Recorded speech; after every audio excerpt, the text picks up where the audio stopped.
Welcome to Lunch Break. We get an hour lunch, so we're spending 15 minutes of it each day to talk about whatever. So, let's begin the week. Lunch break. Lunch break. It's Monday. Today is Monday. I hate it. Happy Monday. No. Sad Monday. Yeah. It's awful. Meticulous Monday. I'm so tired. I don't want to be at work at all. Mm-mm. I just want to play like Kingdom Hearts, and that's about it. It's awful. How was your weekend? I don't remember anything. I feel like I played Kingdom Hearts and Nuclear Nightmare the whole time, I think. But I didn't play that much Kingdom Hearts. What happened this weekend? We made butter chicken. Oh, yeah. That stuff was pretty good. And that was tasty. I don't know what happened on Saturday. Oh, yes. I went to Pickle Fest on Saturday. Oh, yeah. I forgot that happened. Yeah, that didn't go well, did it? Yeah, what do you call a Pickle Fest with no pickles? Um, Just a fest, I guess. I went to a fest. Yeah, I went to a fest. There was no pickles. It was, the Pickle Fest was running from 8 a.m. till 1 p.m. I arrived there at 10 a.m. and they were out of pickles. Right. It was a fest with 2 pickle stalls. Like, I don't know. I wouldn't be upset about it if they were hyping it up for like many, many, many months. Right. It was like 6 months ago. They just been like, oh, we're gonna have the biggest pickle festival in the universe. Yeah. Arrive at Pickle Fest at this farmer's market. And I was like, oh shit, I like pickles, and a bunch of other people I know like pickles. So let's all get together and Right. pickle it out. And then we get up there and there's like 100 stalls, 2 of which are just pickles. The rest are like honey and homemade mayonnaise and Right. knickknacks like gems and stones and stuff. And then there's 2 pickle fests or 2 pickle stalls with like a jar of pickles with just a bunch of pickle juice left over. Like Nice. a bunch of people wearing like Pickle Fest shirts. Right. That's really depressing. Yeah. So Pickle Fest was just 2 stalls. Yeah. It was a normal farmer's market with... It was just a normal farmer's market. Like, the 2 stalls, pickle stalls, are probably always there. Right. That sucks. I think they maybe have severely underestimated the amount of people that would come to Pickle Fest. Dude, people love pickles. Like, how many people were there? It was incredibly overcrowded. The entire parking lot was stuffed to the brim, and then all along, like, the state highway, there were cars parked for 3 miles at least. That's insane. Yeah. That's crazy. Yeah, I bet they never get that much traffic. No. So they were like, oh yeah, we can handle fucking people that like pickles. Yeah, all the pickles were gone within like an hour. That's insane. I parked like a mile down the road from the festival, and there was just lines of cars. There was this one car. I was really tempted to say, you can't park here, because they were like in an accident. They parked in a ditch, Right. and like they needed a tow, and like their front end was down in the ditch, and like their back wheels were off the ground. And I was like, Right. man, imagine coming all the way out here and needing a tow, and there's no pickles. Right. Yeah, dude, that's horrible. That's just devastating. I wonder if, like, was it the first time they've ever tried that? I guess. have no idea. It's not the first time they've had a farmer's market there. Yeah, but surely they had to be the first time they tried to do like a pickle themed thing. You don't want to fuck with the pickle community. You don't understand. Big pickle. They come at large if you call them, and you got to be ready for the crowds. You can't just go calling a pickle event willy nilly and not be fucking ready to commit with the amount of pickles that you need. They hit the Justice League alarm, and they got there, and they're like, where's the crime? I don't know how many pickles they would have to have in order to supply the demand at Pickle Fest. And also, like, you can't just get any kind of pickle, surely. You can't just have, like, a bunch of, like, typical dills up there. Typical pickle. Yeah. You gotta have, like, some interesting pickles. They should have had every stand up there, like, we got the spicy pickle stand, and then we got, like this family makes homemade pickle. We got the pickler, the guy from the movie. You know, Seth Rogen. Yeah. I don't know. I went there, and there was, like, traces of pickles there. Like, there was obviously there were pickles there at some point. I never saw any, but I saw, like, signs that said, like, pickle popcorn and, like, pickle lemonade. Right. But there was no There was no pickles. There were no plastic cups. They were giving out warm cans of L8 for like $5. Nice. Did you get any? No, I didn't. I didn't want warm L8. Did you buy anything at I Pickle didn't. Fest? Oh, right. I had one pickle though. Nathaniel let me try. He got there like right when they were open, so they got to see the pickles vanish. But Yeah.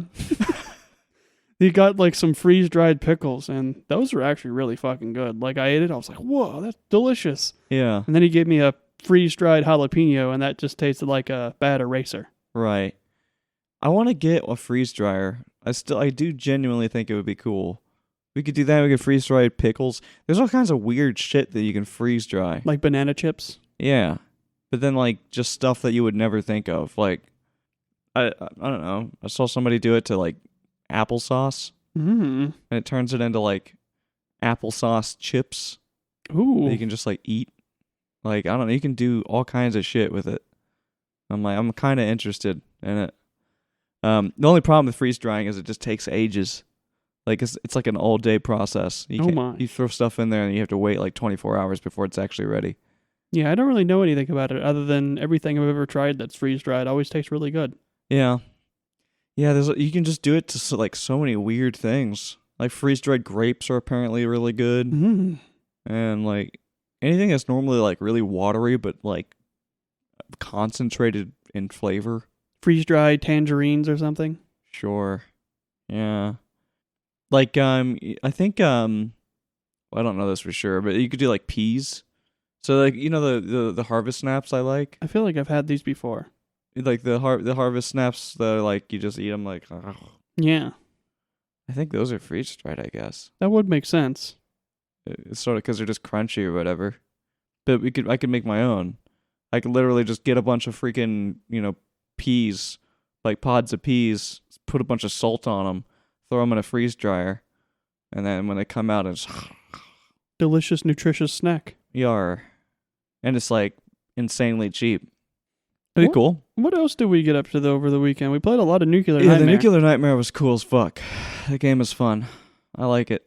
I am down to play more of it, but I think I don't know, you suggested it late yesterday night, or like they were talking about it, and I was like, and then they never got on until like after we went to bed. Oh right, so that doesn't matter anyway.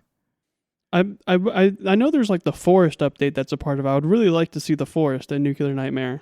Yeah. I don't know where it is on the map though. No idea. I would like to learn more about the map because I assume there's more like lore sort of based stuff in there. Yeah. And like certain places are probably more advantageous to go.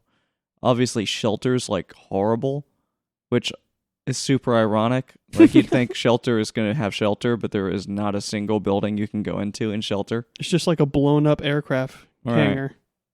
Yeah. My favorite place is like the underground bit because you can get like a bunch of guns down there. Right. Yeah.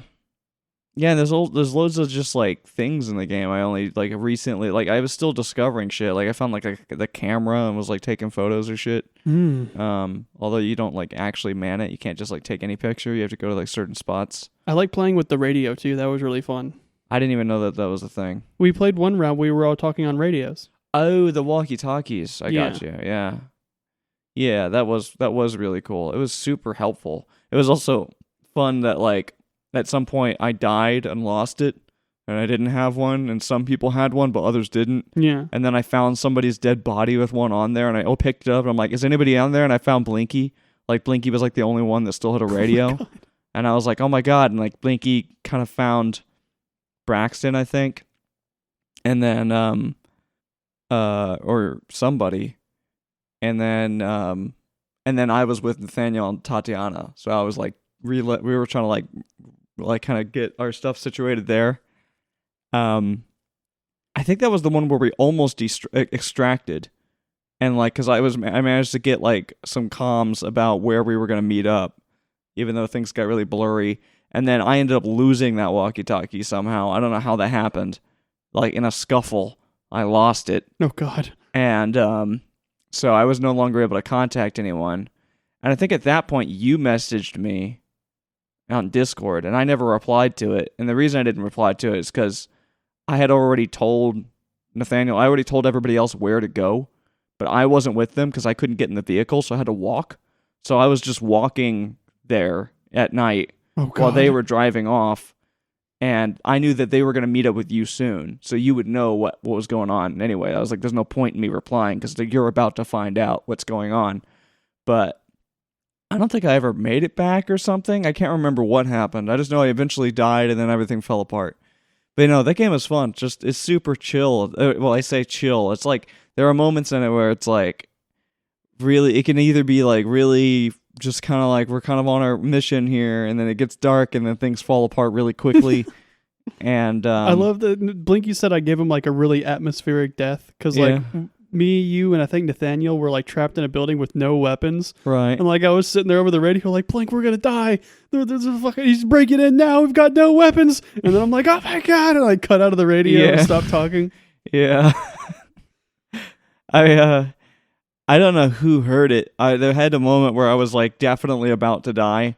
And so I just started like screaming, and I switched to the walkie, and I was like, oh God, we're going to die. And then I ended it with like, over. And then I died like quickly afterwards. Yeah. We also watched The Thing. Yeah. Yeah. I mean, it's very relevant to the game. I enjoyed the movie, but also kind of found it a little boring. But yeah, I guess it's just kind of like an old movie with the old style. It's just, that's pretty much what it is. It's just older, and the whole body horror thing is kind of like the whole thing. Yeah, I've never really found gore all that scary. It's just like kind of just tedious. It just looks, it's just like kind of cool to see like what kind of weird shit they came up with is really all it is.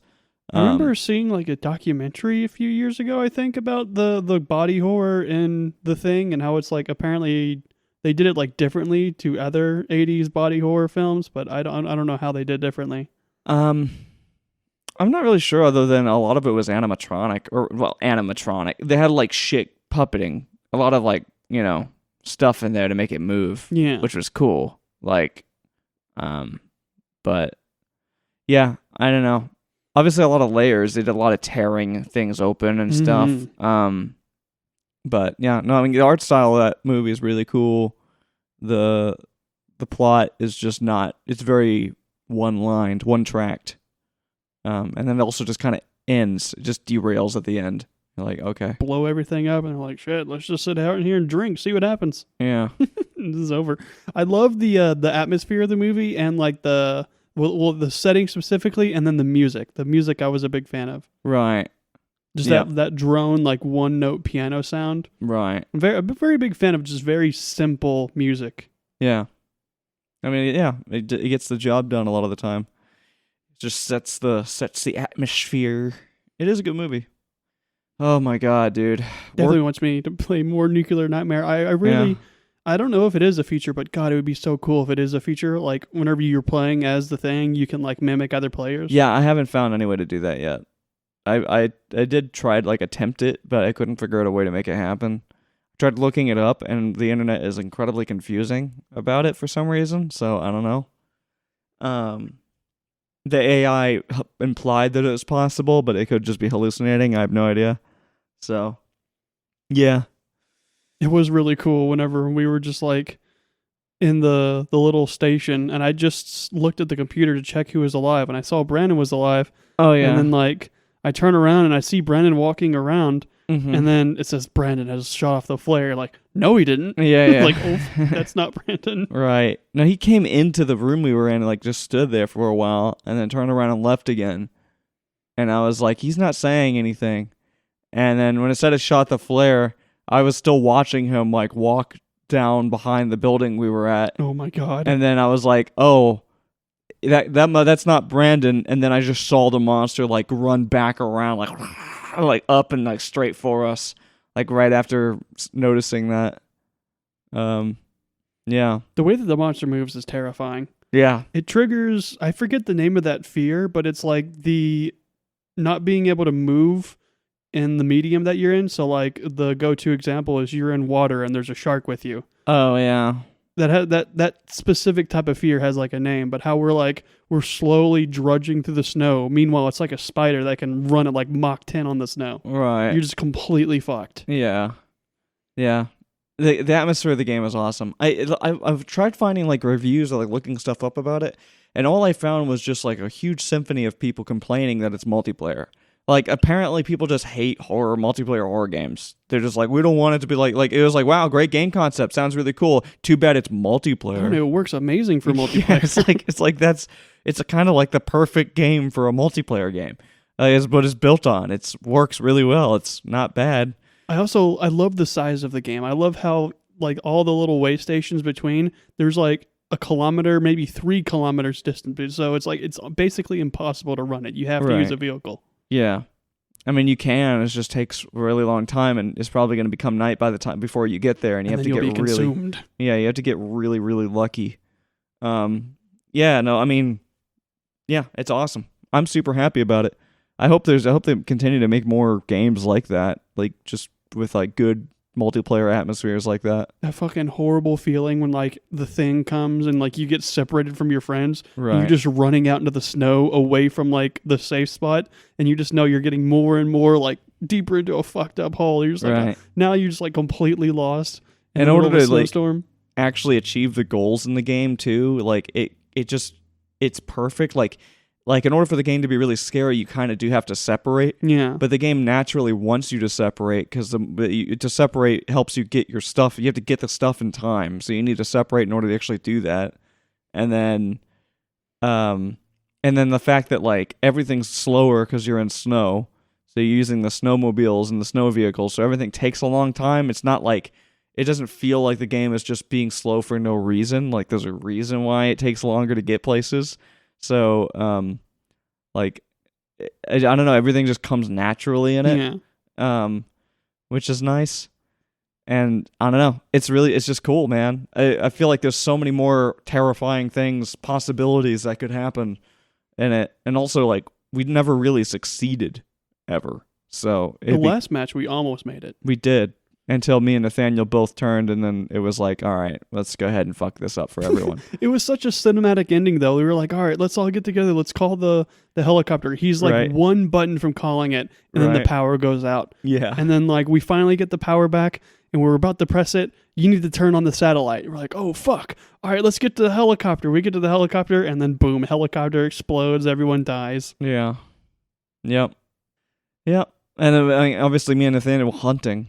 Like, because I died early, and I was like, I'm not going to kill them. I'm going to see if I can let them live. But then after Nathaniel died, it was like, okay, well, we definitely have the power to completely make this over. First person that went up there was Braxton, went right up into our web. Because he went up there, it was pitch black, you couldn't see anything. So he just went up the stairs and went straight to the helicopter, and me and Nathaniel both pounced on him. Oh my God. And just attacked him. And then, like, as soon as everybody else came up there, we just kind of both tried to attack, but it didn't quite work, but then everything fell apart anyway. I don't know. It's a good game. I was going to say stuff about work, because we didn't even bring up work. But I have this, like... worky. Yeah, I have this one really, like, enormous project that's worth, like, over 100 points. Ooh. Which is awesome, and it's, like, literally just a grab. Like, I'll be done with it by today. So I'm, like, pretty hyped, because it was, like, humongous, and it's worth so much. But... yeah, I mean, I'm not that excited. The only reason to go back to work is to listen to more of the book, which I'm assuming you're way ahead of me on. I'm not sure where. They're like trying to take control of the darts that are flying around. Right. I mean, that's basically where I'm at. I have 13 hours left. So, I don't know. We might be around the same place. Yeah. But yeah. God damn it, we went way over, but I just don't really want to leave. But yeah. I almost called out of work today, just as soon as I woke up, because I was like, I don't want to go. It's the worst. Sucks. Well, I guess we should go. To Tuesday.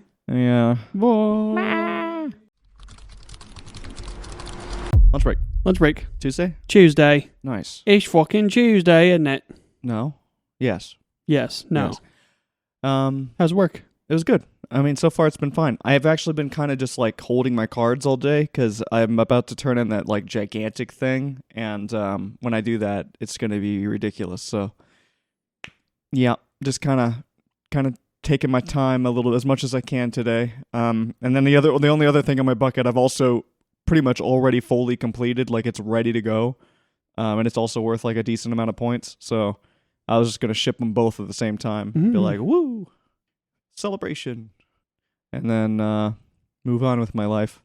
I'm in a pretty nice place at work right now. I've got an annoying project that I have to completely change because of dumb reasons, but another project just came back to my name that I had to reject because it had a bunch of errors, and those errors are solved, and that was the only thing holding the project from going out, and it was also a big project. So when I get back, I can just submit it, and then boom, Right. I have a bunch of points. So I won't feel as bad with this crappy project I've been working on.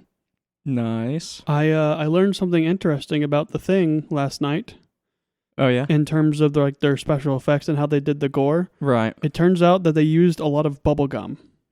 I remember that fact. I remember that. Yeah.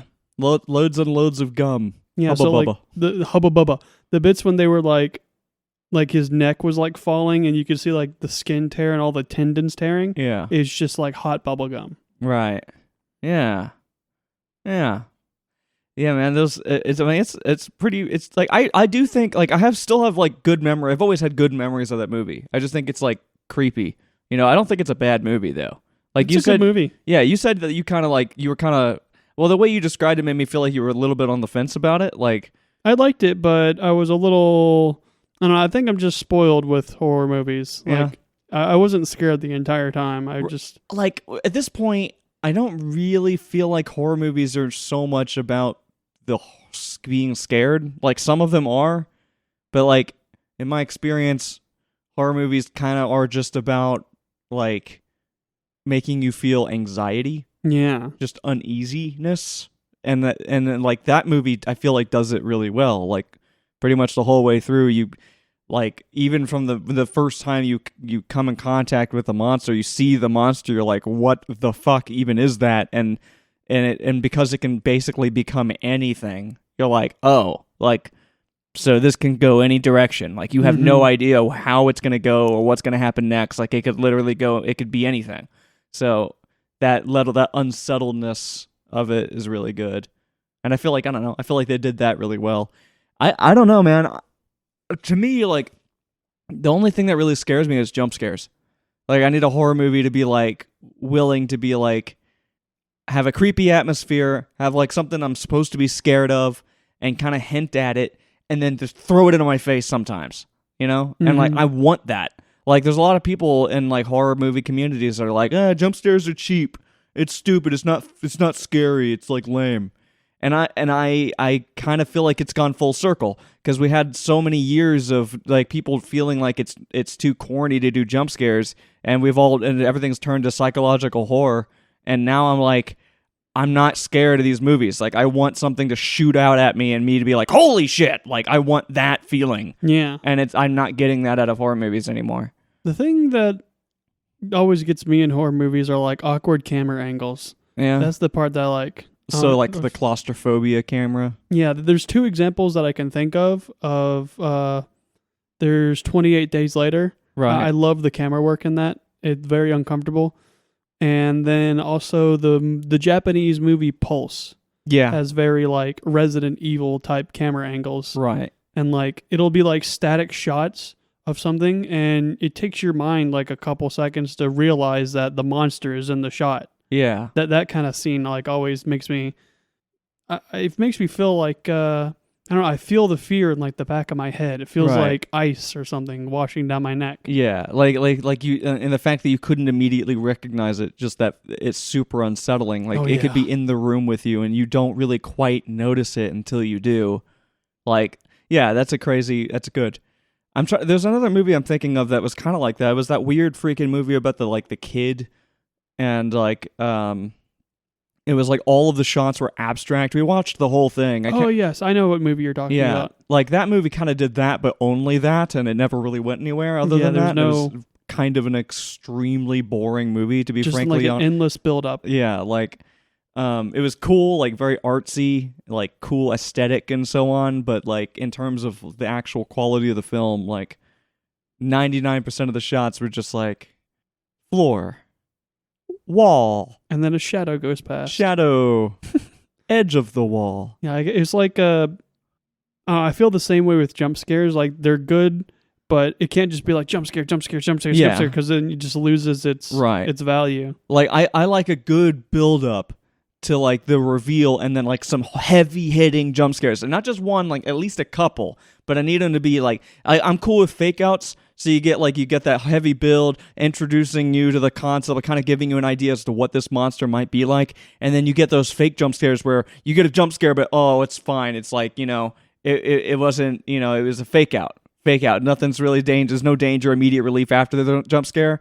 Build up to a proper jump scare where like, holy shit, and we are done. Like they are fucked. Like this is bad. I like that dynamic. I felt like 28 Days Later definitely had a really good middle ground. Right. I was like, I know there were like definite like shocking, loud jump scares in the movie. Yeah. But the scariest part for me, I think we've talked about it before, but it's when he goes into that church in the first time, and it's like the awkward camera angles. He's going up the stairs very slowly, very long, awkward shot, and then he finally goes in that room and says hello, and it plays like that simple piano, and it is kind of a jump scare because like the camera. There's like an immediate cut, and immediately cuts to like the zombies looking at him with like this big open scary face. But it's not like a loud shocking jump scare like you would find it like Five Nights at Freddy. But I think it still is a jump scare. It's just the suddenness of it is what gets you. And they do turn, like it's just like a quick turn. The turn is like crazy fast. I don't know. They go from laying down to standing up and like looking at him like within like a second. Right. Yeah, man, horror movies, I love them. I feel like something's lacking in modern horror movies. And then like right now, like the only one that really comes to mind that's like doing well is Terrifier, which is like kind of, it's almost borderline a comedy because it's just like, it's like a satire of a horror movie. Where like you have this crazy thing that's like super evil and like it has like the way over extreme gore, violence and explicit like sexual shit going on in it, and then just like comically big like body horror or disfigurement sort of stuff going on. But like I don't know, I feel like horror movies should go back to their roots a little bit somehow. They need to study the Japanese. I don't know why they do them so well. It's still like Pulse is still my favorite horror movie. The first half of Pulse, the second half of Pulse is kind of shitty, but the first half blows my mind every single time. Right. There's the one specific shot that I don't think it is a jump scare. It's like what I was talking about earlier, where like the monster's in the scene, you don't notice it, but like there's this bit where like he walks down a long hallway, and like you see him walk down the entire hallway, and then he turns around and looks down the hallway, and there's like a concrete staircase, and under the staircase is like a shadow, and your brain doesn't recognize it for a second, and then it starts moving. Right. But like not natural movement. It like does this like weird, like JoJo like pose kind of walk, and like the first time I saw that, like I was like, oh fuck. Yeah. And like it still freaks me out whenever I watch it. Right.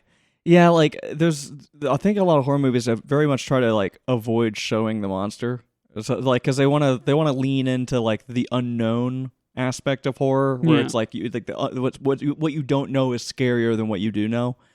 But those movies seem to do it pretty well. They can kind of blatantly show you what's there, but they do it in such a way that it's like the camera work, the frame rate, the graininess of it. Like something about it just kind of masks it just enough that you still feel not comfortable, even feeling very confident and even knowing what the hell you're looking at. Yeah. I follow this guy on Instagram. I think he's called Hollow Horror. Yeah. But he makes really good like horror shorts where like it's just him in his house, and it's a combination of like all three of those things. There's good jump scares, there's really awkward camera angles, and then there's long static scenes where the monster is in the scene and you don't notice it immediately. And it always feels like I think he's my favorite horror creator at this point. I would love if he were to make a movie, but I don't think he has any of that plans. But they're always like a minute or two. Right. And it's just like him walking through his house, and he'll ask for advice or something, and it'll just like static shot of like a water boiler, and in the very corner you'll see like just like the edge of something, and then it cuts to like another scene, Right. and then it always ends at the very end with like a really satisfying jump scare. Yeah. I don't know, man. I also feel like I feel kind of hopeless when I look for horror movies now. You know what I mean? Like sometimes, like if I'm like, I feel like I'm in the mood for a horror movie, and I feel like I'm gonna be searching forever. Yeah. Like I'm never gonna land on anything. But yeah, I feel YouTubers for sure, like the short thing. Yeah, there's a lot of YouTubers that can do like pretty awesome like short films, like scary short films. But I crave a movie. Yeah, for sure.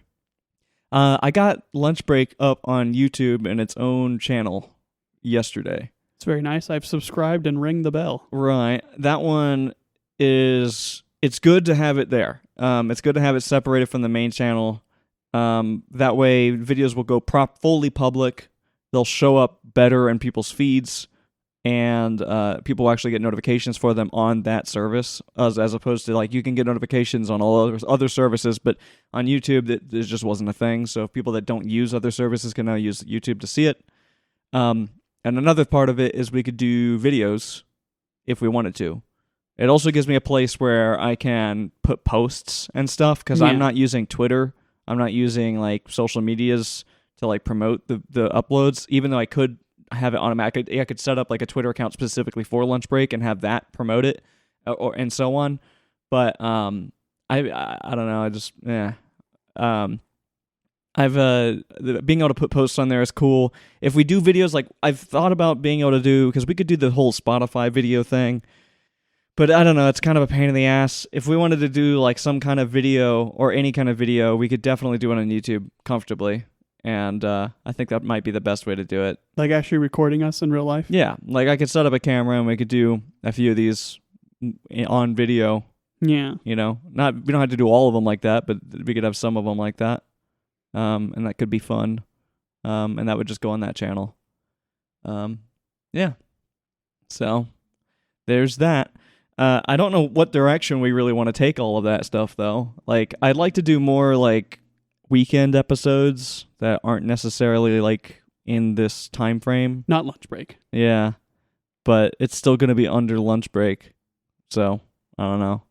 I feel like I want to stick to the Lunch Break brand, though. Yeah. Anyway, it's like it's comfy. It's a solid brand now. Yeah, it's like, and plus we're like, I mean, we'll probably always be working, so we'll always have. You should always have opportunities. I'm a big fan of how the Kenshi series seems to have a consistent following. Yeah, it's cool. Like people seem to be into that. It's the most recent one is the most viewed one, which is kind of totally, completely unexpected to me. I didn't see that coming at all. And it's typically like the first episode gets love, right? And then, but I think it's you were talking about that how earlier, like how the most recent episode should be the most viewed. It's like a good sign of growth. Ideally, yeah, the most recent episodes would have the most views. Like the last episode didn't do very well at all, but the one before that did really well. So it's kind of a little bit all over the place. But seeing that happen is good. It's a good sign that people are like finding it, which is cool. And I would prefer people to watch the newer ones anyway. Like, I really don't expect everyone to find those videos and go watch all of the videos. I expect most people to be like, oh, what the hell's this? This got like, you know, this looks interesting. And click on it in like the middle of the series and be like, oh, this is kind of interesting. And if they want to, maybe watch the next one, and then that's maybe it. Like, I expect the majority of people to do that. So, yeah. But yeah, I like where that's going. It's comfy and they're really fun to make. And I want to keep making stuff. Could probably record another episode today. Yeah. I just need to do a Spanish test and then that's it. Cool. Yeah, if we didn't, I would just stream. Because I was thinking of streaming Kingdom Hearts just for fun. Angels that fly. Just to have something to do. I would just be playing it like normal. It would be a really boring stream because I'm going to spend most of it just trying to figure out what to do. And singing along with the songs. Maybe, yeah. So. On a completely different topic, I've been thinking about, I call it like the spectrum of physical health. Right. So it's like imagine like a triangle, and one side of the triangle is sleep, one's nutrition, and one is physical fitness. Right. And ideally, if you want to live a long, healthy life, you want to have a healthy relationship with all three aspects. Right. But if you're new to, trying to improve your life, I see a lot of people make the mistake of trying to do all of it all at once.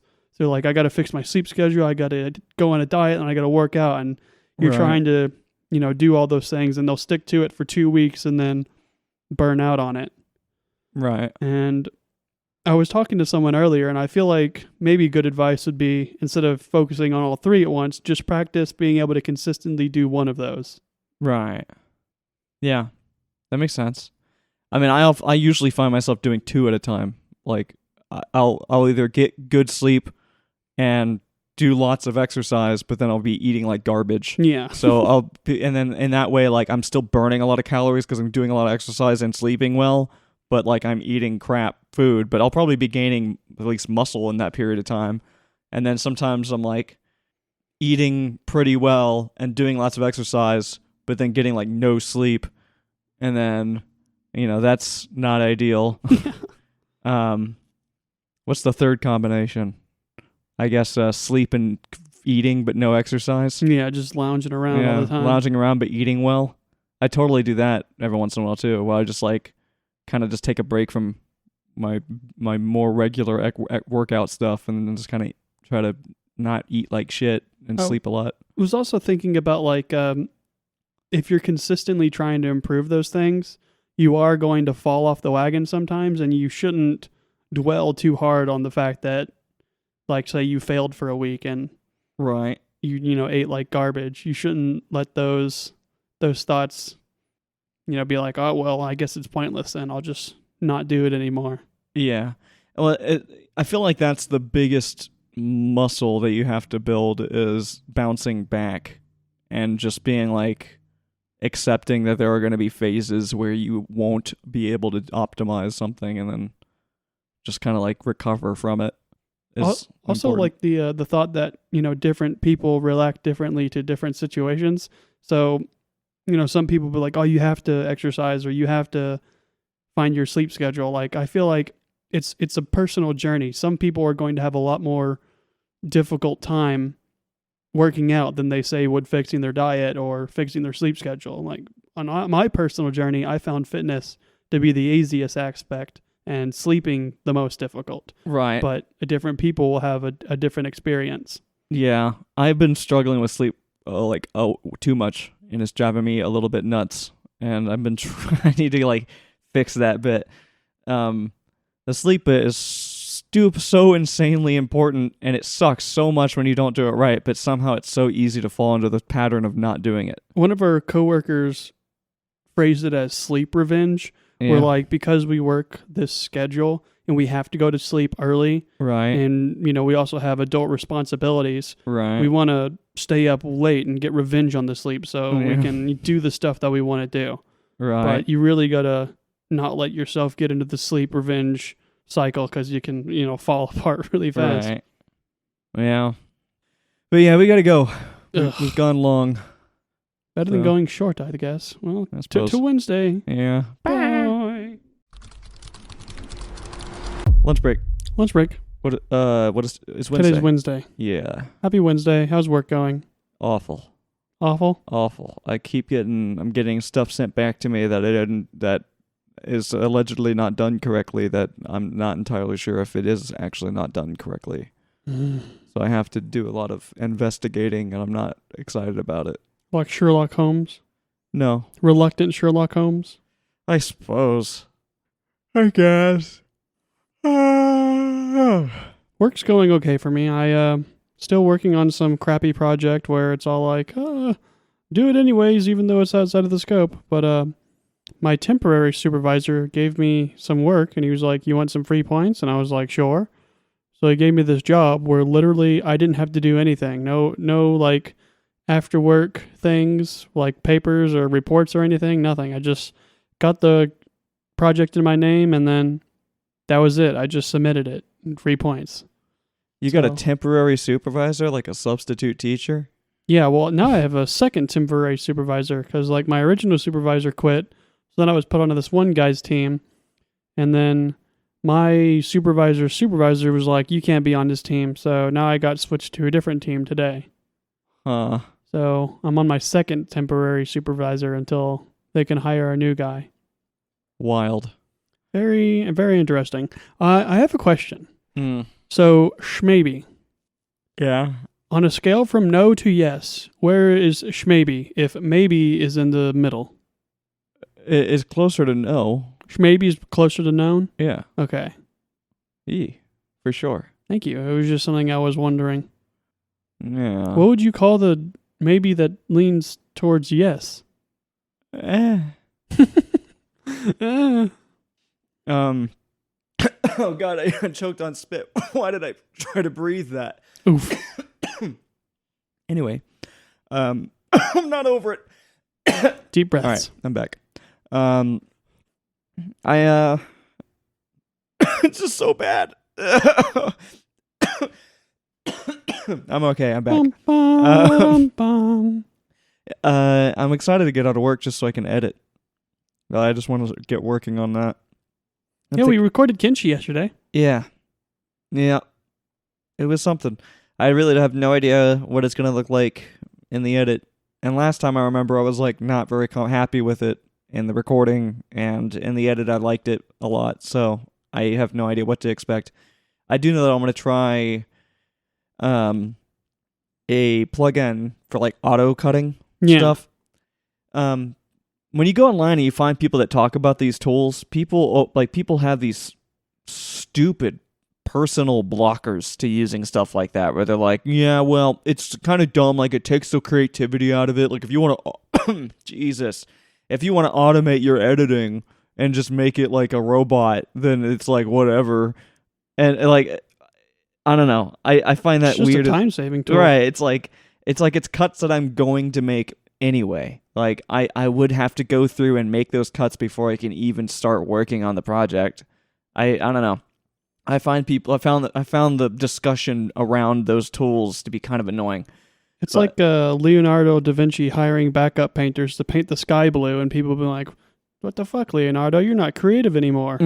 Like, of course I don't want to paint a fucking wall blue. Yeah. Like, yeah. I don't know. It's just, I think it's goofy. That it should be a lot better, because instead of it using what? Sorry, go on. Instead of it using the transcribe tool in DaVinci, which is good, and it's cool that exists, and I will probably still use it outside of the removing the empty spaces. It'll make the cuts based on the actual audio, which is kind of entirely, like, I pretty much edit almost entirely by audio until context is needed. Yeah. Like, I don't see any reason why that shouldn't work for me. I just don't know how much finesse I'll be able to get out of it, if it's going to be too harsh or do things that are annoying. The big difference is being, like, with the transcribe tool, some of the things that are sort of annoying about it is just the way we talk makes it infuriating to have to deal with afterwards. Because you'll start a sentence, you'll say, I don't know if we need to go back in this direction, but then we can ask this guy this thing. And the AI tool is like, oh, that's one whole sentence. You know, even though there's like gigantic gaps in between the middle, because it is a full sentence that you just took a long time to say. And every time that happens, I have to go through and cut out every single gap in the middle of this stupid long sentence that isn't actually that long. Yeah, so just having it do cuts based on, because it's not just like run and gun either. Like I have specific audio tracks that combine both of our microphones together, even though I have two separate audio tracks. One's just me, one's just you. I also have a separate audio track that is both of our stuff combined into one. And what that allows me to do is use it as a reference track for other effects and stuff. So like I have ducking on the game audio so that the game doesn't interfere too much with their voices, which it normally doesn't. I actually have to boost it and post anyway. It's a pretty quiet game. Right. But in case it did, or in case whatever, I have some ducking going on, and it references that separate track that is our combined voices. And so that track pretty much, and it's always muted. So like in the final product, you never hear anything on that track. It's a muted track. It literally exists only as a reference track for effects. And I was planning on using that track for this cutting tool. But I don't know how versatile the cutting tool is. I don't know if I'm going to need to have that reference track or if it will allow me to be like reference these specific audio tracks and just kind of spread it out. For example, if we're playing a game on like my desktop, like if we're playing Nuclear Nightmare or something, Nuclear Nightmare is a bad example. If we were playing like Call of Duty or something, and so I have my voice track with my voice on it, and then another track that has Discord on it, and then another track that has the game on it. And I don't want it to make cuts on the voices in the game because that might be other random players talking, which would be not helpful to have in the video. I only want it to make cuts based on my voice and voice chat. My question would be, do I need to now combine Discord and my voice into a separate track in order to make this tool work properly? Or can I just go, yeah, use these two tracks? You know what I mean? Yeah. So like little tiny details I'm not quite sure about. And the thing I wouldn't even give a single shit about any of this if it wasn't for the fact that it's a paid service. It's a paid plugin. Like I can't just use it forever. So it does have like a trial period, which I would imagine, or at least hope, would allow me to actually use it to find out if these are going to be a problem or not. But if I use it and none of that's a problem, and it does allow me to have some sort of like some versatility in how I use it, it should be pretty fucking cool. Especially if I can kind of tighten up how much of the audio it cuts, so that I can have different profiles for specific parts of the video. So if we have a part of the video, like for instance, the very beginning of the video, I like it to be a little bit snappier. I like my cuts a little bit tighter. I could have a tighter cut preset for the front, and then like some slightly looser cutting for the back. And then when I actually go through with my full edit, I'll be adjusting those things as needed or removing cuts entirely when they don't need to be there. Because it's much faster to go through and remove cuts than it is to go in and make every single cut manually. So, yeah, I don't know. I'm excited to try it. And if it works, it'll potentially remove the entire first phase of my editing process, which would save me like a day or two worth of time on some of the longer videos. It would be really annoying if you get the trial version and the trial version doesn't have access to the full features of the thing. Right. If I get the trial one, it's like, yeah, well, we can't let you use like the actual tool. So, and then another part of it is like this. It doesn't just do that cut feature that I'm looking for. It has all kinds of other crap in there. It has like profanity removing features and stuff where we'll go through and do that. It'll do a bunch of subtitle features that I don't need because most of that stuff's already built in DaVinci. It has a bunch of features that are pretty much already built in DaVinci, including like getting rid of curse words and stuff. I can still do that with the transcribe tool in DaVinci if I really wanted to. But it only really matters for like the first few minutes, or like whatever, first like quarter of the video or something. But the thing is like because they're trying to make money, those other features are like you have to pay $15 a month. Oh God! For all of those, and for just the thing that I want, I think it was like $6, and $6 is still like too much. Like I'd be fine with like $3 or $4, but $6, like that's kind of pushing it for something that just does something that should be built into the freaking software to begin with. Like it's a simple truncate tool. That's all I'm asking for. Audacity has that built into it. Audacity is like literally free open source. It's like the cheapest DAW in the entire world, if you can even call it a DAW. And it can truncate audio. And you can select what tracks you want it to do that to. But for some reason, that's not just like a feature in DaVinci. It's kind of goofy. And then meanwhile, they have like super sophisticated freaking specific features for all kinds of stuff that I'm never going to use. I don't know. Find it goofy. You can climb through the window, but if you pay extra, you can use the door. Right. But yeah, I'm excited to try it. It should be kind of cool. And do you have any other plans today other than editing? No. That's literally it. I just want to edit. And then not stay up super late, hopefully. Mm-hmm. I tried to go to sleep at a reasonable time last night. I just ended up staying up thinking. Like there was a certain point in the night where I was like, holy fuck, how long have I been laying here just thinking in my head? And I like look at the clock and I'm like, Jesus. Oh God. Like, I need to sleep right now. Like, I need to shut up and go to bed. Like, I don't know how, I don't know. I just, like, got into my own head and then didn't go to sleep. I was planning on staying up kind of late tonight to play video games, but then I was just like, and I turned my computer off and then went out here and I was like, oh yeah, I want to go play video games. And I walked back to my room, my computer was off and I was like, oh yeah. And then I just went to bed. Yeah. I wish I went to sleep at a reasonable time. I woke up this morning so freaking miserable. I almost was just like, I'm just going to call in immediately. I almost did. Like, if I hadn't, like, before I turned my light on, because when my alarm goes off, it typically turns my light on, but I don't have it set to be a specific color, so it came on as red, which was the last color it was. Red doesn't really count, doesn't wake you up at all. So I like woke up and I could see, but it was red, so I wasn't really waking up at all. And I was like, I want to just go back to sleep so bad. I was like, it's intense how bad I want to sleep right now.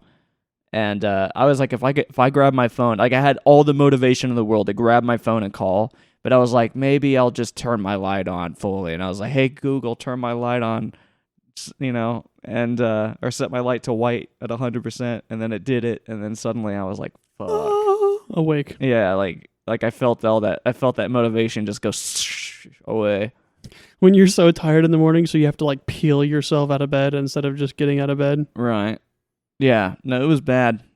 And then I wasted like a whole 2 minutes just laying there. Reminds me of the scene from Pirates of the Caribbean 2 when the what's his face? Who's I can't remember the Pirates of the Caribbean characters. Not Jack Sparrow, but Jack Sparrow's like frenemy guy. His name's like Jack, I think. Jack Harlow, maybe? I don't know. He's got the romantic interest with the lady. Oh, he's not really like so much of an enemy. He's just got some like vendetta stuff going on in some of the movies. Yeah, well, anyways, that guy's dad. Yeah. There's a scene where he's like stuck to the wall and like he like peels himself off the wall and he's like, ugh. Right. Whenever I like wake up in the morning, like either hungover or just like ridiculously tired, that's the first image I think of. It's just like, ugh. Right. Yeah. Yeah, I don't know how I need to fix my sleep stuff. I think I've been talking about that for a while and I just can't. I keep attempting to do it and then it doesn't work. And it sucks. I'm progressively getting more and more miserable. It sucks. It really does suck. It's one of the most important things, I think. Like, it's not good. I don't know. Hopefully, like, tonight I can fix it.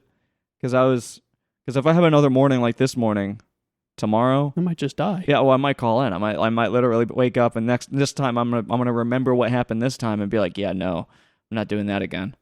Like, I'm staying here. There's another weird thing about like waking up tired. I find taking a cold shower is more difficult when I'm tired. Like, it's more painful for some reason. Yeah. Don't know exactly what that is, but like, I don't know. Like, I'm typically pretty used to cold showers, but whenever I wake up on like 6 or 5 hours of sleep, I'm sitting there and just like really hesitant. And I'm like, and then I turn it on and it like stings for a second. I'm like, oh, when normally it's just like, it doesn't really feel like anything. Right. I don't know if it's like maybe my immune system's down or something. Or I don't know. I mean, your body temperature is probably different too. yeah, that would make sense. So it's like it's more intense.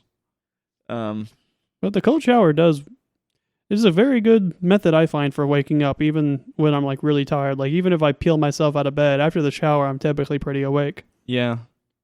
Yeah. Ideally, I would like to be able to do some sort of like 10-minute low intensity workout followed by 5 minutes of stretching and then a cold shower to wake myself up. But that means I would have to get up at like 6 a.m. instead of 6:20, and I really need those extra 20 minutes. Yeah. Yeah, I get up at 6:30 and 10 of those minutes are me just like looking at the news on my phone, just like reading about movies or games or whatever Yeah. that are out. But yeah. I don't want to go back to work today. Yeah. After work today, I'm going to go to the park and go for a nice little run. That'll be fun. That's cool. It's going to be hot as shit today. Oh yeah, I love hot running. It's my favorite weather to run in. And it's going to get worse. I was seeing like apparently like the humidity out here is supposed to just slowly be ramped. We got a heat advisory in effect until 11 a.m. What? Oh, it's like over the course of multiple days. I saw a post from Ryan Hall, and he was freaking out. And he was like, "There's gonna be a 1,000,000-year heat storm," Yeah. calling it like a heat dome or something. Yeah. The Thunderdome of heat. It's pretty gnarly, dude. We're gonna get. It's like we're damn near at 90 degrees right now, and then for the next like few days, like over the weekend, especially like Saturday and Sunday, it's gonna be hot. Oh God. Like really fucking hot. We've got that party to go to on Saturday as well. Yeah. It's gonna be really hot. Yeah.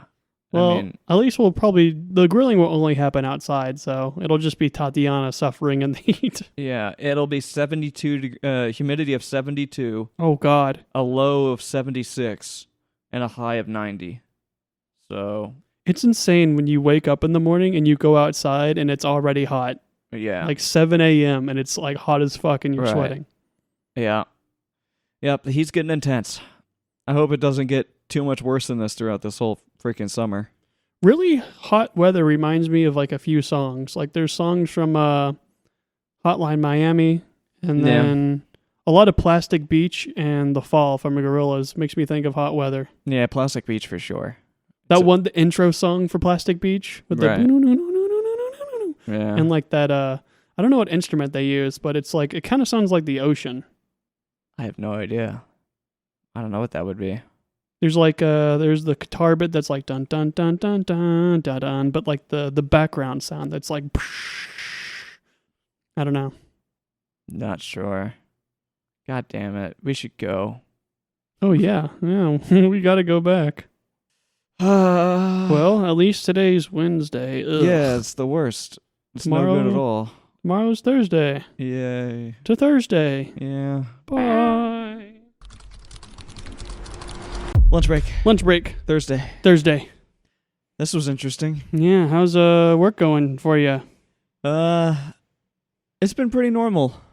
Yeah, just turned a few things in and had some stuff when I first got to work that I was worried about, and then I just kind of zoned out into the book, and before I even knew it, it was all done. Like I just kind of did it No, nice. brainlessly, or mindlessly. Brainless. Like yeah, it's kind of. 1 minute I was like, oh no, and then the next it was already fixed, and It was over. yeah, so My day's gone fucking horrible so far. yeah, I got a fourth QC reject on this project, and one of the QC marks had me like want to flip my lid.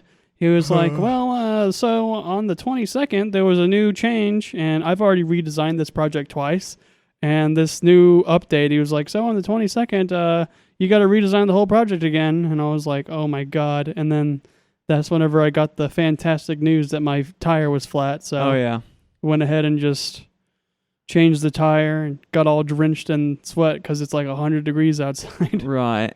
So I'm taking a half day today. Very nice. That's cool. Yeah, no, I got to go back, but other than helping you change the tire, it was about 85 while we were out there. It's supposed to get to 90. It should actually be 90 now. Oh God. So it's worse now than it was then, only by a little bit. The humidity is like Killer. yeah, it's like 85%. So it's pretty bad. I don't know what happened last night, but you know that thing where like you wake up before your alarm and then you can't go back to sleep? Yeah. That happened to me last night. I had some like weird dream about like some dudes like stealing stuff from my grandpa's house. So like I held them hostage and then I woke up at like 4 a.m. and couldn't go back to sleep. So quite exhausted. And I don't know. The weird thing that happens when I get less sleep is like my nerves are like hypersensitive. So like I think we were talking about this on the other day, but like whenever you take a cold shower and you're tired, it hurts Right. more. Had that this morning, but then my skin is just like really sensitive. There's like little spots that if I just barely touched it, fucking hurts. I've definitely had that phenomenon happen where I have like super sore or sensitive skin for no reason. And then like my gums are swollen, Damn. and like if I push under right here under my my chin, it's like incredibly painful. It's like the gums are like pushing against my nerve or something. Weird. Yeah, and I don't know about that It's one. been distracting me all day. Yeah. After editing last night, I just pretty much went right to bed as soon as I was done experimenting. I had to really stop myself though. Like I was just about to get into some extra shit. Mm. You know, I was like, oh man, like what if I try this?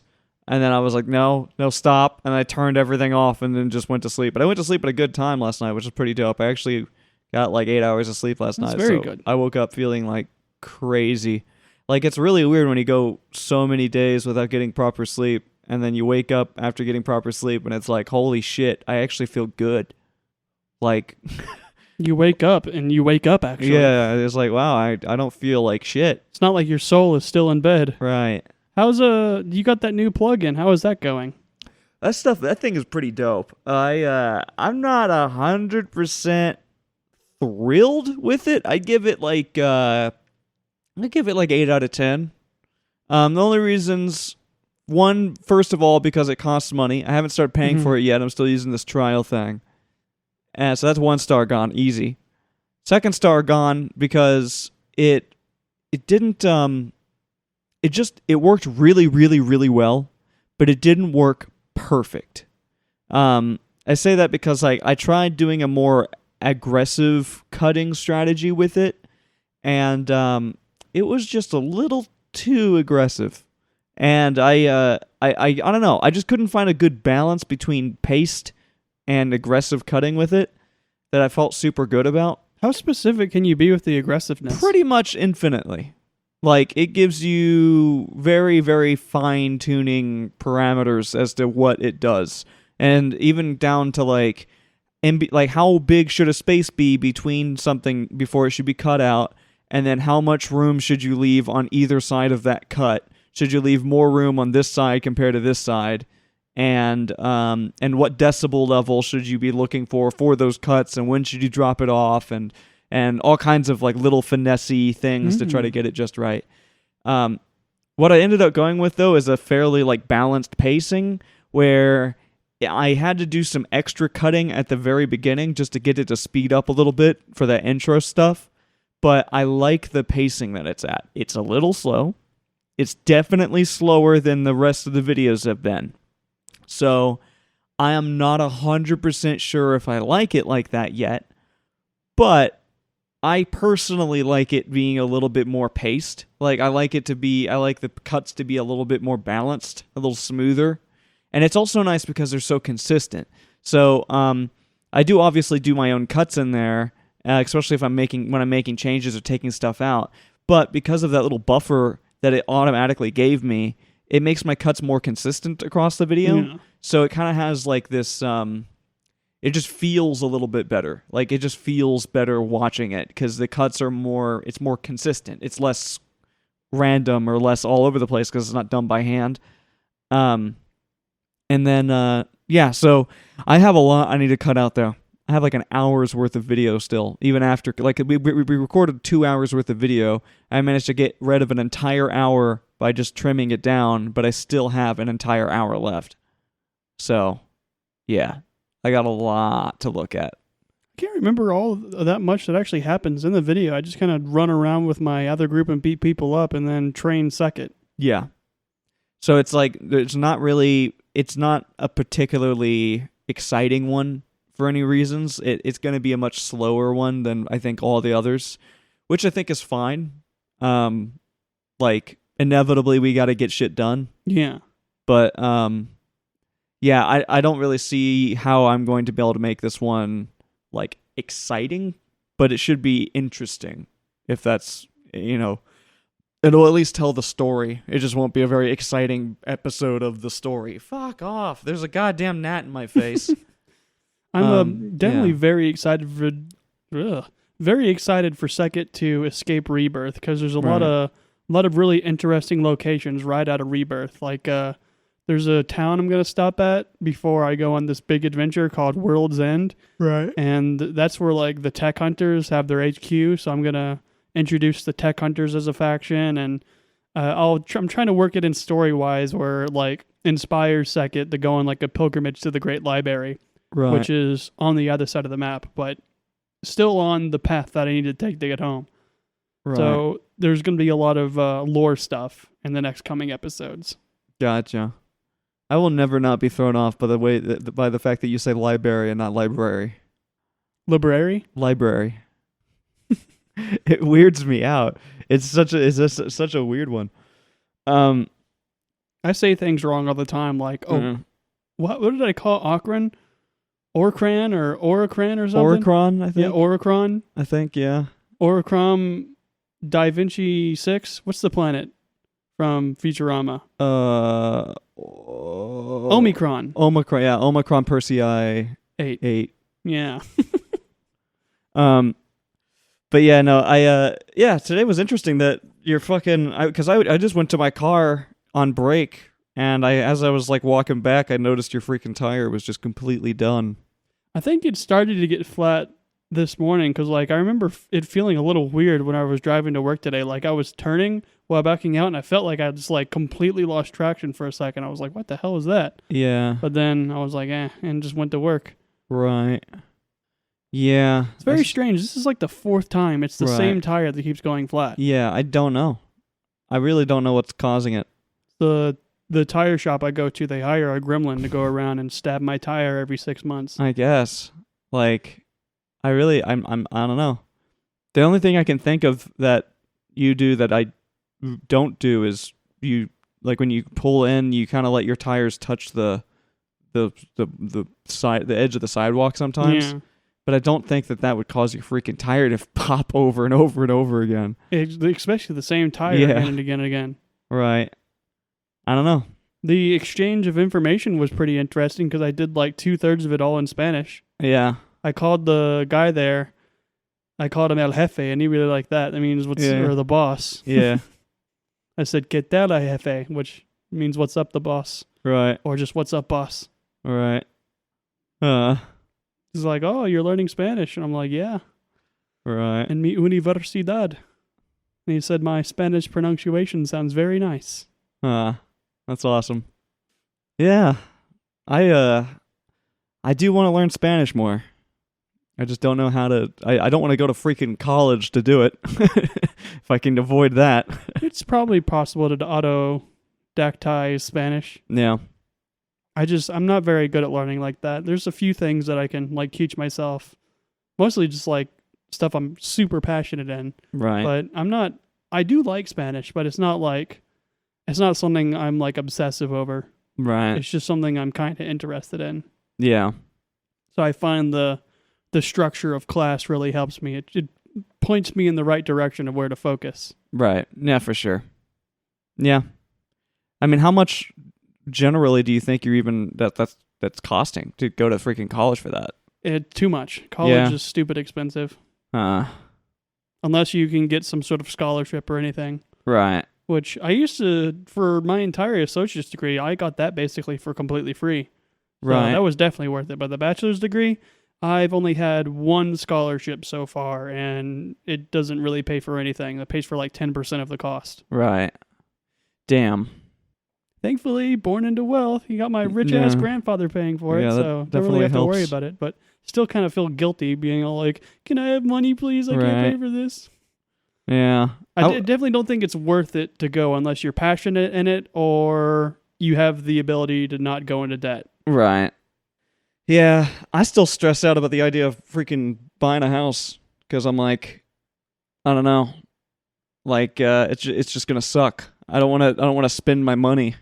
I want to keep my money. And there's so many like responsibility things that come with being a homeowner that you don't really think about. Yeah, I'm not gonna think about those things. I even right up to the moment I buy a house, that's gonna be the last thing I think about, probably. But the big issue, if you don't do these responsibilities, it can be very expensive. Right, but that's why I would want to have just a bunch of money set aside. I'm too scared to buy a house without having like enough overhead that I can easily afford a good fat down payment and then still have like plenty along like on the side. Yeah. Which if I did it right now, I could definitely get a house, but I wouldn't have like that much on the side. Like, I wouldn't be able to, like... one emergency, and then it's gone. Right. Or, like, I wouldn't be able to, like, renovate it, you know, if I really wanted to or had to for whatever reason, if it had, like, a huge problem. Or maybe I could, but if I did, I would be out of money. You know what I mean? Mm-hmm. Like, I could probably buy a house, renovate it, and then I'd be completely out of money and then be paying a mortgage. Could just like lock in for a year or two and work at a job that pays crazy high and gives you housing.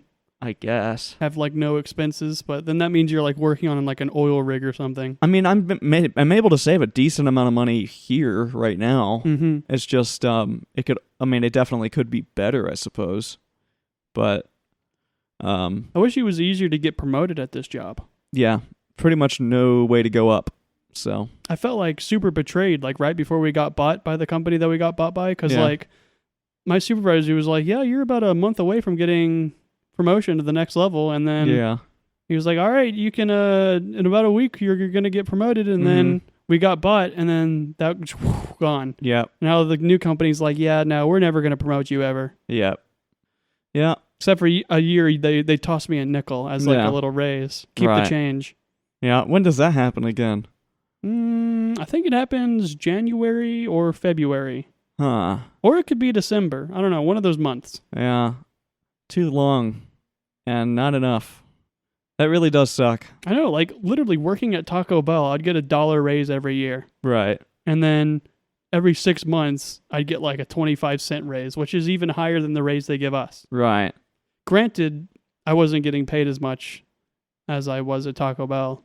Right. But I don't know. It just, that consistent growth felt very nice. Yeah. Yeah. Want to go back to Taco Bell? No. I do not want to work food service. I would consider maybe getting a part-time job at like Kroger or something. Right. But I don't know. I'm not a big fan of customer service. It's not fun. Yeah. I don't want to be standing on my feet all day. I've already got like a bad leg and a bad foot. I don't want to be walking around all the time. Right. Yeah. If I absolutely had to, maybe. But I could also work at McDonald's or something. I don't think I would want to go back. I don't want the same fast food experience. I want to learn something new. Right. Granted, I don't think differing fast food places aren't really that vastly different. It's basically all the same stuff, just reheating frozen stuff and boiling stuff and then putting it together on an assembly line. Right. Be cool to be like an actual proper chef, but that sounds incredibly stressful. Yeah. Yeah, no, it doesn't sound very fun at all. Oh, God. Yeah, the idea of, like, I don't know. I'm still just thinking about spending money on a freaking house. It drives me crazy that, like, I know so many people that just couldn't even do that, you know? That don't even have money for the down payment. So, but they're still considering doing it. And they would obviously try to do something, or try to just save up enough to get, like, the bare minimum down payment on a house. And have a 40-year mortgage. Right. And then it's like, so I'm in like even though I'm in a scenario where I can do it, I still don't feel comfortable about it. I think the direct translation of mortgage means like death payment or something. Yeah? I don't like that at all. Yeah. It's like a debt you have until you die. Right. Yeah. It reminds me of that fucking story we were talking about the other week about the 122-year-old lady who got into that 30-year deal when she was 90 and outlived the guy. Yeah. Oh my God. Yeah. I mean, I don't know, man. I feel like I wouldn't, I don't know. I mean, a house is also an investment, though. I mean, ideally, assuming that the value of whatever the freaking house you bought doesn't go down. Could just pull the president of Building 5 and rent forever. Yeah. I mean, there are upsides and massive downsides to doing that, though. Mm-hmm. And then, like, I don't know. Could be saving so much money. And then plus also eventually you pay off that mortgage and then you're just in heaven. You know? Yeah. You own a freaking house. You only have to pay taxes on it. And like, you know, you just, all of your profits go straight to your freaking bank account. I'm always concerned, like, considering Tornado Alley is like moving more to the east. You're just going to buy a house and it's going to get wiped out. Right. Yeah, I don't know, man. Like, I guess ideally it's like get into a house as soon as possible and pay it off as quickly as possible so you can get to that paradise. Yeah. That of having a fully paid off house. But I guess, I mean, that's one of the upsides of buying a relatively cheap house. Would you consider being a house flipper? I don't know if I could afford it. Maybe. I don't really know enough about fixing houses though. Yeah. So I'm not a carpenter or electrical engineer or whatever you need to be. Right. Like I consider buying like a really cheap house, like something like 130, 150K. What about a trailer? No. I mean, I don't, but even, well, with a trailer, you still have to pay the trailer park, right? Or you could buy some cheap land and put a trailer there. That's true. That would be the better way of doing it. You can make a trailer park with all your friends. Yeah.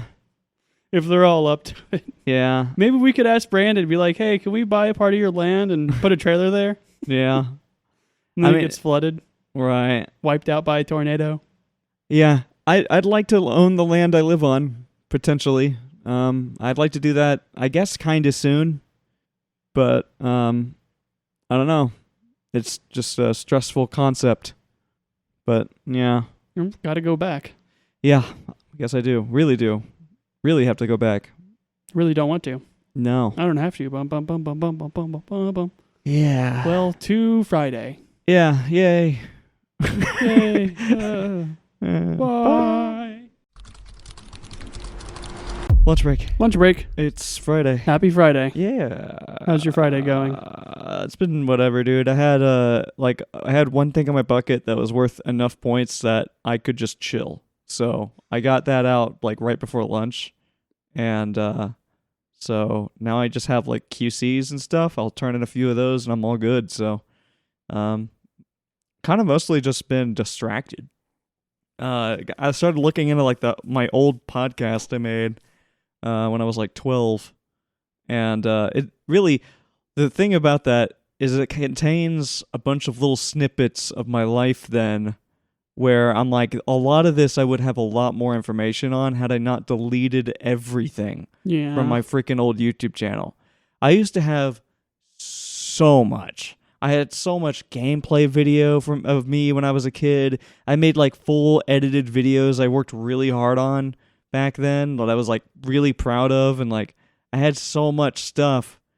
And then, like, I think I turned, like, 15 and was like, this is embarrassing. And instead of putting it private or whatever, I just deleted everything. And so it's just all gone. And it's literally, like, hundreds and hundreds of videos. Hundreds and hundreds of videos that I made as a kid. They're just gone. It's so sad, dude. Like, every time I think about those stupid podcasts, I just think about that shit. Hello, darkness, my old friend. It's so fucking bad, dude. It's like, I don't know. That's honestly, I think it's one of my biggest regrets in the world. Like, across my entire life, that's one of my biggest regrets. Like, I cared about that stuff so much. And then just me on a whim, just being a stupid, like, teen, deciding to delete it all. Hormonal teenager. Like, literally, dude, it crushes me, dude. It's, like, bad. I think about this, like, often. Like, every once in a while, it goes through my head, and I'm like, I just feel like just devastated. But yeah. All the leaves are brown. I don't know, dude. It sucks. It's really bad. Like, I'm serious. Like, I'm sad. I could cry. Just let it all out. And just cry about it right now. This is a safe place to let it all out. Dude, it sucks. Like, I had so much shit I really, really worked hard on. Like, really cared about it. So many hours with a video. And then, like, bits and pieces of my life as a kid. Like, I didn't use Facebook. I didn't use any social media. I wasn't on anything. I have no old photos of myself, old recordings or video. I have nothing. It was all on that channel. And I destroyed all of it. So, yeah, it's fucked. But it's cool that I have, like, a tiny, tiny piece of, like, my friends that I knew at the time. And, like, a teeny, tiny bit of, like, what I was doing. But it's like the smallest sliver of shit. I don't know. Yeah. It does suck.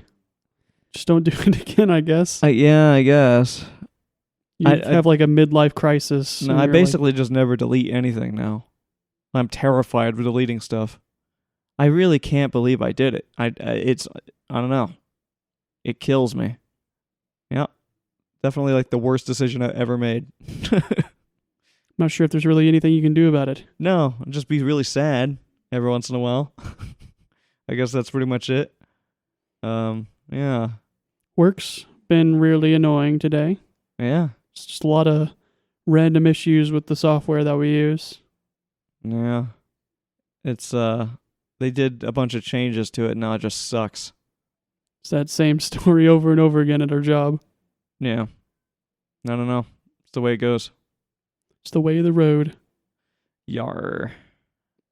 We watched the Battlefield 6 trailer. Yeah. It looks cool. I mean, I don't know. I don't really feel like I can trust anything and about like trailers are cool, and like they tried obviously very hard in that trailer to be like, yeah, look, there's destruction physics in it. I counted 7 helicopter crashes. Yeah. And yep. And then they were obviously were like made it a point to try to do in-game footage, because like they'll have moments where like a rocket will go in and hit a helicopter and it does nothing to the helicopter, but it's disabled now, and it kind of lazily falls into a building, and then the building is like really dramatic about it hitting the building. Like a rocket hits the freaking helicopter, no damage to the helicopter. Helicopter hits a building, like a million particles fly everywhere, and like freaking the whole building collapses. But I mean, it's whatever. Remember, do not pre-order the game. Yeah, well, I'm having absolutely no reason to do that. What's it even going to be on? Do you think it's going to be on Steam? I would. My first thought is no, but maybe it might be, because I know Battlefield 3 and 4 and 5 and 1 are all on Steam now, because the whole EA Origin launcher kind of became exploded. Like, it's not a thing anymore. Thank God for that. Yeah. Because like I was like, I'm not going to play the game if I have to do anything with Origin. Also, what the fuck happened to all my Origin games then? It's probably just gone. Is that how that worked? Yeah. That sucks. Mm-hmm. Yeah, it's really freaking crap. There should be regulations to make it so that can't happen. Stop killing games. Yeah, because that's not cool. You shouldn't be able to just take away people's games like that. God, Origin, it makes me angry just thinking about it. Just literally every time I had to sign back, like if it ever signed me out, every time I had to sign back in, I had to contact them and prove that it was my account. Right. And I proved it was my account like 10 times. I was like, yeah. Here's the same screenshot I keep sending you of how many fucking hours I have in Battlefield 4. Right. Yeah. I don't know, man. The Origin, they never could figure their shit out. And it probably just fell apart because everybody stopped using it. I think I definitely had a moment when I was like, I don't even give a shit about any of these games anymore. Like I hated Origin so much. I hated their launcher so much that I was like, all of the games that I purchased here are dead to me. It also had like the launcher had like a memory leak thing. If like you kept it open, it would just consistently use more and more and more RAM. Yeah, I remember playing a lot of games through there where like if I leave my computer for a while and I come back and it would just be a slideshow. And I'd be like, what the hell's wrong with this game? Yeah. Yep. I don't know. I don't know how they screwed it up so bad. EA's just never really given a single shit about the customers, though. EA Games take everything. No. I don't know. Hopefully it's cool. If they put it on Steam, I'll probably buy it. Doesn't have to be on Steam, I guess. I don't know. The only launchers I really use are Steam now. Like, I don't really like Epic Games because their launcher is a pain in the ass on Linux, and they refuse to make a version of it for Linux. Yeah. Like, so that sucks. And then, yeah, basically that's it. Just Steam. If other game launchers were like, hey, we're going to make a proper native launcher for Linux that's built in for across platforms, then I'd be like, yeah, sure. I'll buy games on your platform. But no one wants to do that. So what's the point? Because, who's to say in the far future that I'll be on Windows forever? In the far future. I'm talking like 20 years when Linux is finally not shit.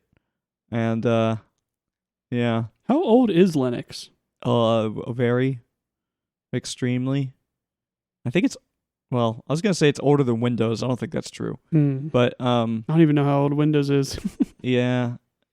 At least 20 years old. Yeah, I remember using like Windows XP when I was a kid. Yeah. I don't know. I don't know. But hopefully someday. I mean, it's not really about Linux. It's not even Linux's fault. It's just we need people like Valve to do what they're doing. If they can make SteamOS like super, super comfy and like really work really well on desktop, then Hell yeah. That's good. That would be a dope version of Linux. Works fantastically on Steam Deck. Yeah, it works great on Steam Deck. It works fine on a computer, and it would probably work great on my computer if I actually installed only like Linux games on there. Yeah. And I just don't want to do that. Like, I don't know. I have been thinking about giving that another shot though, because I have that whole separate drive. It's just the downside would be I'd have to put my games on the same I'd have to maybe even get a whole new drive for video games specifically on Linux in order for that experience to work correctly. And I don't know if that's worth it. Just to be able to like have the gimmick of being able to switch over to Linux and play on there. Are Macintoshes still a thing? Yeah. I haven't heard anyone do that since high school. You're not. Macintosh is like what their computer is just called. You mean like? I thought it was like a dual boot Apple and Windows. I forgot what that's called, but it's not called that. It's what the hell is that called? I know what you're talking about though, but no, a Macintosh is just what their desktops are called. Okay. Yeah. I mean, yeah. I don't know how to install freaking Mac OS, whatever their current version of Mac OS is. I have no idea how to do that. I assume it's similar to anything else. Like, it's based on Linux. Like, Mac OS is like a Linux-based operating system. It's just made by Apple and run by Apple, and everything that comes with it is Apple, so it just works really well because all the proprietary software. Right, they have like a shit ton of support and the entirety of that company to work on it, which is again the kind of direction that Valve is trying to go with the Steam Deck, where they're using it as a foundation for like a new OS or whatever, or their version of the OS. Oh, man. Ooh, completely different topic, but kind of similar topic. I'm going to get next paycheck, I'm getting a new phone. That's cool. Yeah, I'm sold on the Jelly Max. The Jelly Max. Yeah, you sent it to me. It's like a really small phone, about the size of a iPod 5. Right. It's just a little thicker, but yeah, it'll work perfectly. I like really small phones that can fit in my hand. Right. And then, like, worst case scenario, if you get it and you're like, I can't stick with this, you could always switch the pack or something. Mm-hmm. I'm also really excited about the price. I think it's only $300. Mm-hmm. Yeah. And it technically is a flagship phone. Like, it's got, flagship. It's a flagship as it can be. It's a modern smartphone. Yeah. It's just small. I don't think I ever really use any of the modern smartphone features. Like, I call people, I occasionally take photos that I'm not really a big fan of, like the high quality stuff. Like, if I want to take high quality photos, I'll get a camera. Yeah. And I very rarely watch videos on my phone. I don't know, it's just not something I like to do. Yeah. If I watch videos, I watch it on my computer or on TV. I really, really like my Pixel, like a lot.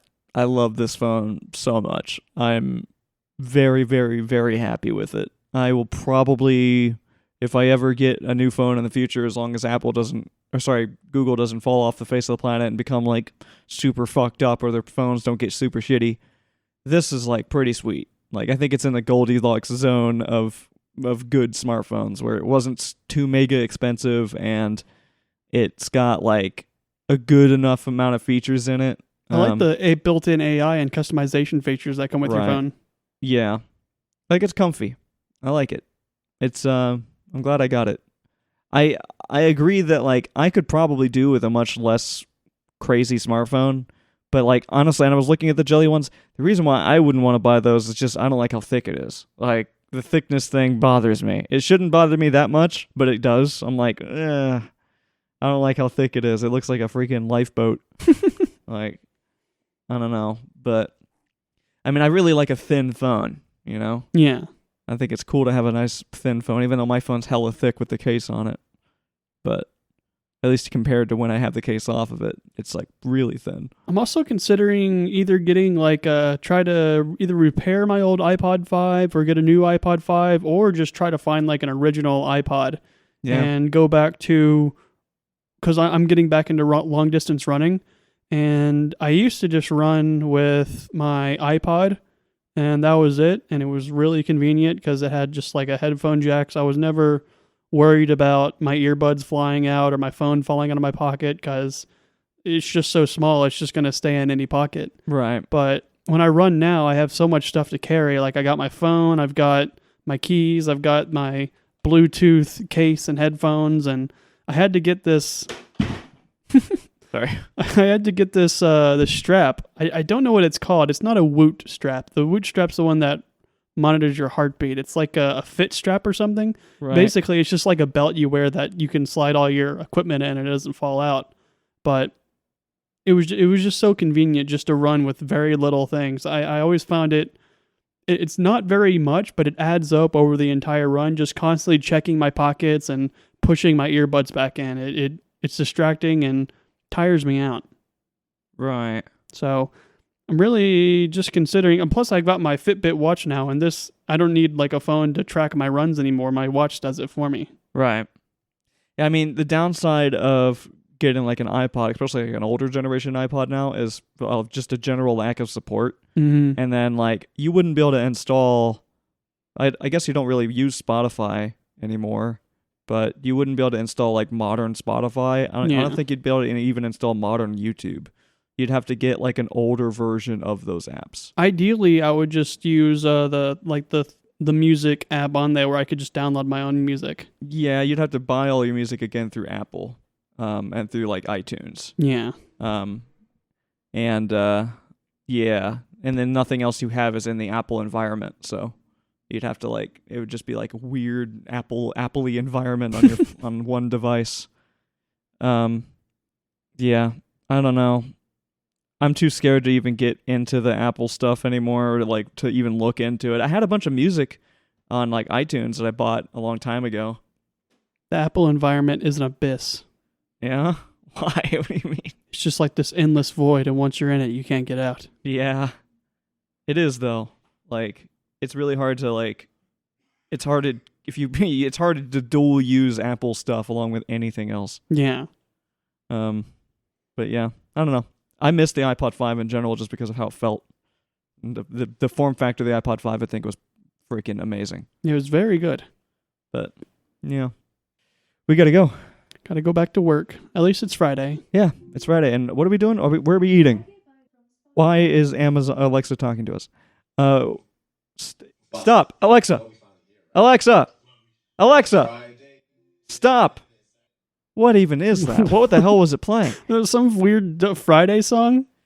Wait, where are we trying to go? Are we trying to... I think we'll do Cask. We're going to do Cask. Yeah. All right. Get some burgers and some fries. Hell yeah. All right, well, to the weekend. Yeah. Bye.